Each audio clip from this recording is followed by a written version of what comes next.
Someone is asking, what is the difference between short-term, long-term, secured, personal debt? I find it confusing.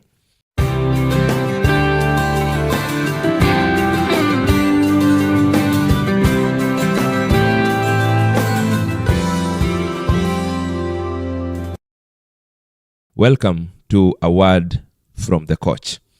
If this is your first time here, please take a moment and subscribe to this YouTube channel. This is where conversations of financial literacy and business development happen.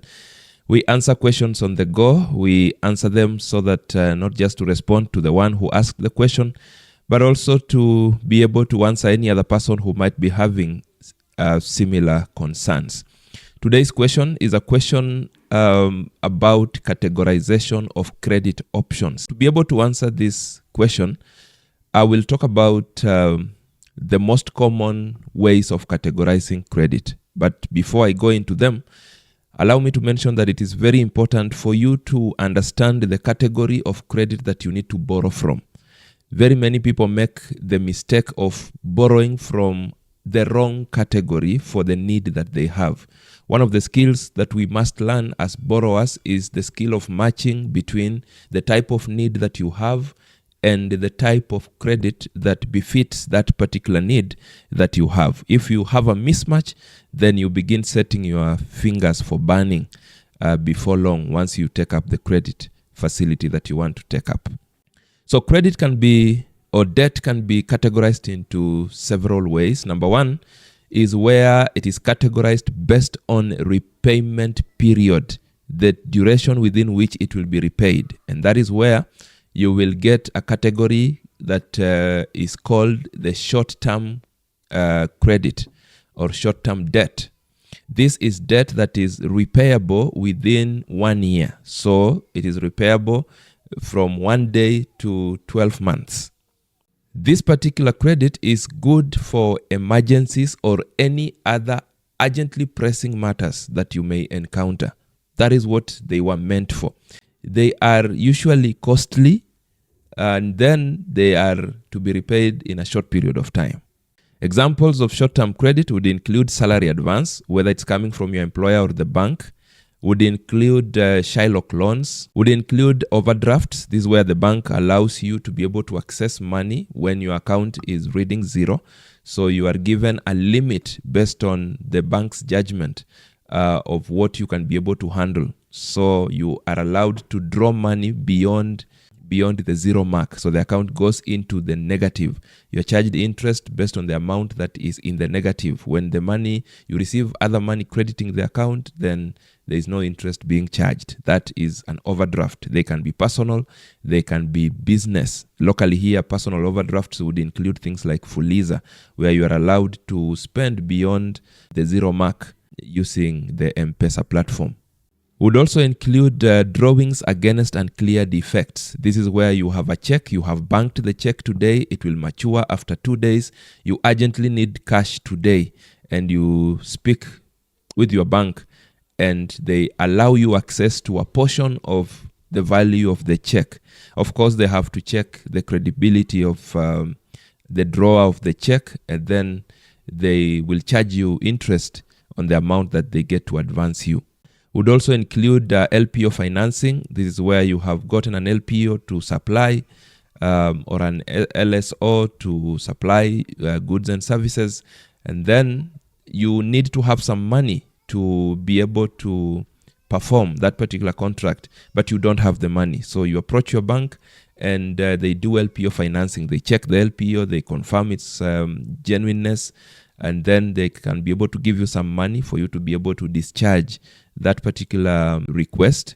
And then once the money is paid, then they will deduct their money plus whatever interest they have charged you, and then they leave you to access the rest. Most times, LPO financing will be given by the bank where the money will be channeled.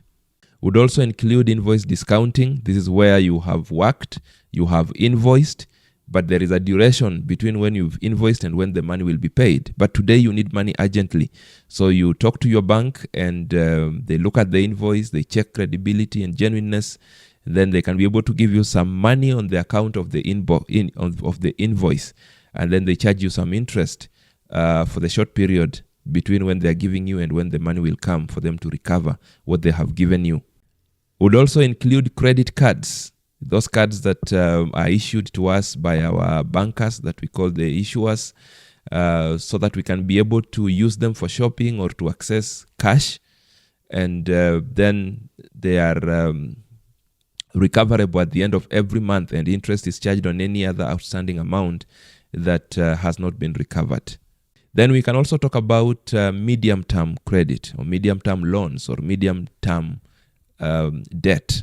These are loans largely that are repaid beyond 12 months, but not more than 5 years. They are good for things like home improvement, where you want to spruce up your home, you want to buy some items in your home like refrigerators and seats and those things, and you don't have the patience of saving up for them, so you decide to borrow for them. Might include things like asset purchase. There's an asset you want to buy, might be a piece of land, might be whatever asset, a vehicle that you want to use for business or for whatever reason. Then the medium-term credit options would work for you. It's also good for things like business injections. You are in business and you would want to boost your working capital, then you would be looking for a medium-term credit option.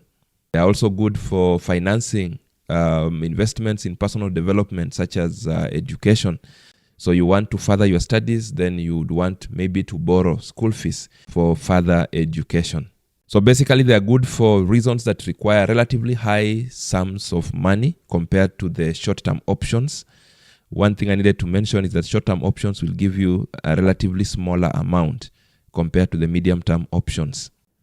Good examples of medium-term loan facilities or credit facilities would include personal check-off loans. These are loans that banks enter into arrangements with certain corporate entities to give loans to their members of staff, and then the loans are deducted at source. So when the corporate entities are preparing their payrolls, then they get to deduct on the pay slips of their employees who have borrowed from the banks that they have arrangement with.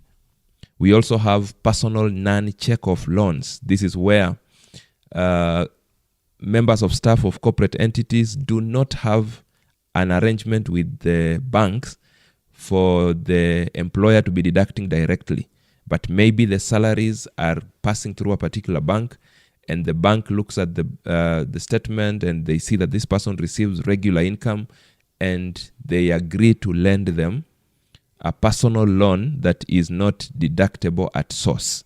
So when the salary is paid, that's when the bank gets to deduct the money that they gave you or the money that you've agreed to be paying periodically.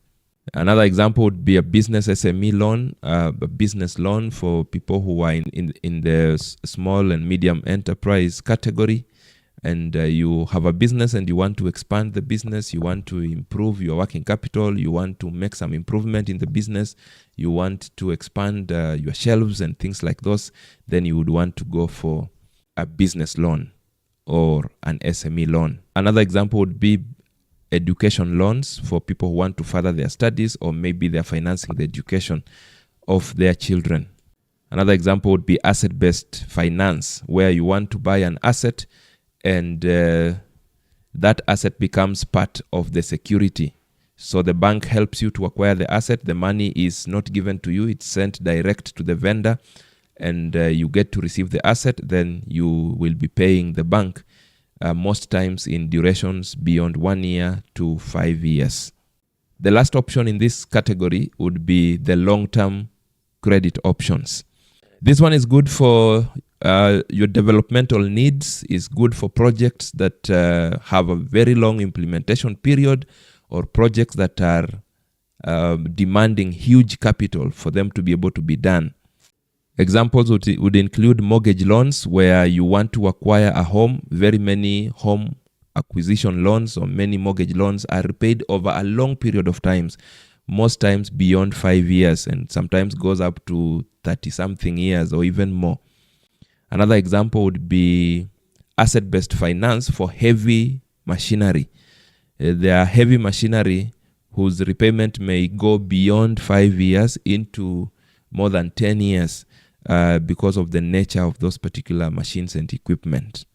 It's good to mention that the time frame that differentiates between short-term, medium-term, and long-term is not always exactly the way I have stated. Different writers, different scholars would advance different term categorization, but that is not the point here. The point here is for you to understand that credit can be categorized based on the repayment period, and you will find a category called short term, which is repayable most times within a year.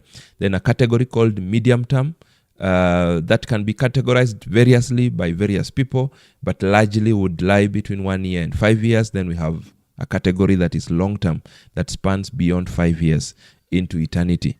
Number 2, debt can also be categorized based on security. And here we are looking at whether the lender is asking you to give collateral for the money they will give you or not. In this category, number 1, we can talk about secured credit. This is where before you are given the money, the lender requires you to provide some form of collateral. This gives the lender a fallback plan. Just in case you are unable to pay, then they have some form of recourse. They have an option. They have an option 2 or option B, some fallback plan for them to recover their money. Now, various types of securities will be admissible in this category. For example, some lenders would ask for legal charge over property. This is where if you have a piece of land, they will ask you to bring the title deed or the lease certificate, and then the bank or the lender gets to officially register their interests on that piece of land. That if the piece of land were to be sold, then the interests of the bank would be given first priority. Then you can also use collateral in the form of chattel's mortgage over household goods, over motor vehicles and machinery. Ordinarily, we would talk about a logbook loan, and we say the loan is secured by a logbook. But officially, what is done is that a chattel's mortgage is taken over the logbook. This is where the lender gets to register their interests over that logbook, over that asset in the logbook. And if you are to check, some lenders will require that the logbook is registered in both your name and the lender's name, or in other countries and in other dispensations, the logbook has an opportunity for the lender to indicate that there is a charge on this particular logbook. There can also be security in the form of lien over shares.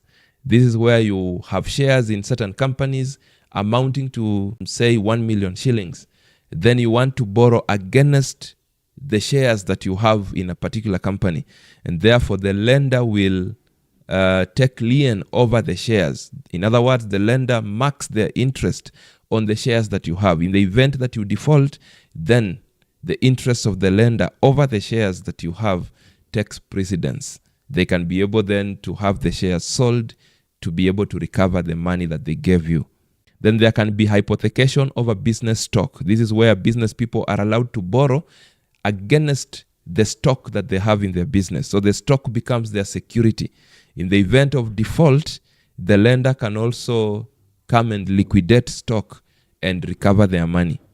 Then there can also be guarantees. This can be personal guarantors, where you borrow money and you have a few of your friends who can guarantee you. This is very common in the SACCO world, where you borrow, and then as you borrow, you are allowed to bring other people to guarantee you. They step in to say, if this person defaults, we will take care of the debt. Examples of loans in the secured category would include mortgage loans, certain business loans that are specifically marked as secured, asset-based finance, because that asset becomes the security for the loan that you will be given to acquire the same asset. Group loans. This is where people come together as a group, registered, and they want to borrow money, so every member guarantees the other. and therefore we have individual guarantees, guarantors getting to guarantee one another. In that category, we can also talk about partially secured loans. As the name goes, these are credit facilities that you will be given, and the lender dictates that part of the amount needs to be secured. So the lender is giving you a facility of 1 million Kenya shillings, for example, and the lender dictates that they can give unsecured up to 500,000, but the remaining 500,000 must be secured. So the lenders have their own way of looking at the risks involved, and if that is what they will determine, then you look for any security in the security options that I have mentioned, or any other that the lender might say, and then you use it to secure the 500,000, and then the other 500,000 is given to you unsecured. Some non-check-off loans, for example, are partially secured. The lender says, we can give you up to this point unsecured, then we can also give you beyond this point up to this other point secured. Then lastly, in this category, we can talk about unsecured credit, unsecured debt, unsecured loans. Now, this will be credit that will be given to you without the need for collateral. In most cases, in such scenarios, the lenders take comfort in certain things. For example, they may take comfort in introduction letters from your employer, a letter saying that you are employed there and these are your terms of engagement. The lender might take comfort from things like a simple deposit of security items. This is where the lender tells you to just drop your title deed with them. So they are not doing a proper charge. They are not subjecting the title to the legal process of charging it. They just keep it and have comfort that because they have your title, because they have your logbook, you will be able to honor your side of the bargain. They also take comfort in borrower's history. You have been their customer before, they've advanced you some amounts in the past and you behaved well, you repaid, you are a person of good standing. According to their judgment, you have good character. They take comfort in that character and they decide to advance you some money. In most cases, unsecured facilities will tend to have a shorter repayment period to just take care of the risks that are involved. It is important to mention that in this category, where we have secured or partially secured, the lenders dictate the kind of collateral that they would need. So it's not the borrower who dictates, it's the lender who needs to be comfortable before they get to give you the money that you seek from them. We can categorize debt, we can categorize credit facilities based on user. Who is going to use this facility? Who is going to benefit from this facility? In this categorization, we can talk about personal debt or personal loans or personal credit. This is debt that is given to individuals for personal use. We can also talk about business loans. These are loans advanced to business people, specifically for business-oriented reasons or for business-specific reasons. Then we can also talk about public debt. This is debt that is owed to the public. So it is given to the government. So the government borrows from its citizen, from commercial banks and other sources. So the end user in this case is the government. So we will call it public debt. We can also categorize debt based on the purpose. And this is where you will meet categories like education loans. So this is a loan given specifically for purposes of education. You will meet loans like home loans. These are loans specifically given for acquisition or construction of your home or a home. You can also hear of things like asset loans. These are loans given specifically for you to acquire a particular asset. You may hear of loans called agribusiness loans. These are loans specifically given to farmers. In that category, some lenders will even break it further and talk about loans for specific types of farming. So there might be apiculture loans for guys who want to go into bee farming. You might hear of fish loans for guys who want to go into fish farming and things like those. But basically, the loans are categorized based on purpose. Good people, I hope this categorization breakdown helps you to just understand a bit more about how credit can be categorized. Most important is that before you go for any credit facility, make sure you understand the need that you have and you are able to match that particular need with the correct type of facility. That way, then you have better chances of doing more using other people's money. But if you have a mismatch, you need to get a long-term facility, but you go for a short-term one, or you need a short-term facility and you go for a long-term one, then you begin to set up your fingers for burning. Once again, if this is your first time here, please subscribe to this YouTube channel. If you like what we're doing here, please drop us a like, give us a comment in the comment section. If you have any other question that you'd want me to address, be free to drop it in the comment section or inbox me in my various inboxes, and I'll be glad to make another word from the coach video in response to the same. See you in the next. You can do better.